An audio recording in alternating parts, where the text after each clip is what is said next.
C'est Koudougou, chef-lieu de la région du Centre-Ouest, qui accueille la commémoration de la Journée mondiale de l'environnement, jumelée à celle de la lutte contre la désertification et la sécheresse. Cérémonie solennelle ce 10 juin 2024, où le ministre Roger Barrot, en charge de l'environnement, le président de l'Assemblée législative de transition, des présidents d'institutions et autorités locales, chacun tire la sonnette d'alarme sur l'état de dégradation de l'environnement, tant au niveau mondial que national, afin de susciter une prise de conscience collective. L'environnement va mal, il faut agir et vite. C'est tout le sens de cette célébration, car environ 100 millions d'hectares de terre se dégradent par an dans le monde et les chiffres au niveau national sont également peu reluisants. L'étude sur la situation de référence de dégradation des terres révèle qu'environ 19% des terres du territoire national sont en péril. Chaque année, les pays perdent 469 650 hectares de ces terres productives. En effet, entre 2000 et 2013, 2 632 220 hectares de terres ont perdu leur couverture végétale.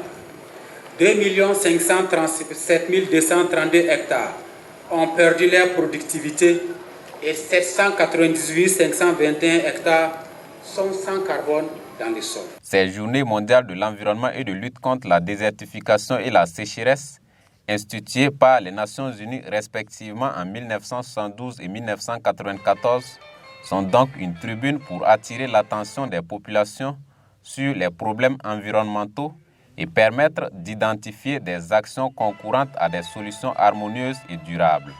L'occasion est ainsi donnée à la population de la commune de Koudougou de jouer sa partition selon le président de la délégation spéciale. Ainsi, nous devons revoir nos pratiques au risque d'aller tout droit vers le suicide collectif. Nous avons le devoir en tant qu'êtres humains, doués de bon sens et de raison, de chercher à nous réconcilier avec notre environnement. En ce qui nous concerne, nous restons déterminés et engagés et disponibles pour travailler à réduire et à inverser cette tendance de la dégradation de l'environnement dans notre commune. Pour joindre l'acte à la parole, une plantation d'arbres a été organisée bien avant la cérémonie officielle. Les autorités ainsi que la population de Koudougou, à travers ces plantations d'alignement, veulent donner un autre visage à la ville. Le docteur Ousmane Bougma, président de l'ALT, a saisi l'occasion pour inviter l'ensemble de la population à s'inscrire dans la dynamique de la gestion de l'environnement, ce qui contribuera à l'accroissement des rendements agricoles. On ne peut parler de l'agriculture sans parler de l'environnement, sans s'interroger comment nous allons pouvoir produire.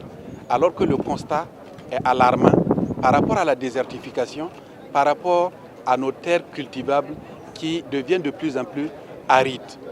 Nous devons tous, à l'orée de cette nouvelle saison, prendre des engagements en termes de plantation d'arbres, mais surtout en termes d'entretien aussi. Mieux, cette journée devra permettre, selon le ministre Roger Barrot, de fédérer les actions pour offrir un environnement meilleur aux populations. Un environnement meilleur, ce matin, vous avez observé, on a fait une plantation d'aliments avec l'engagement de tout le monde. Ça, c'est déjà un signe.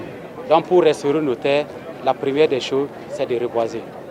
La deuxième des choses, c'est d'éviter de jeter les déchets partout. C'est de minimiser la pollution.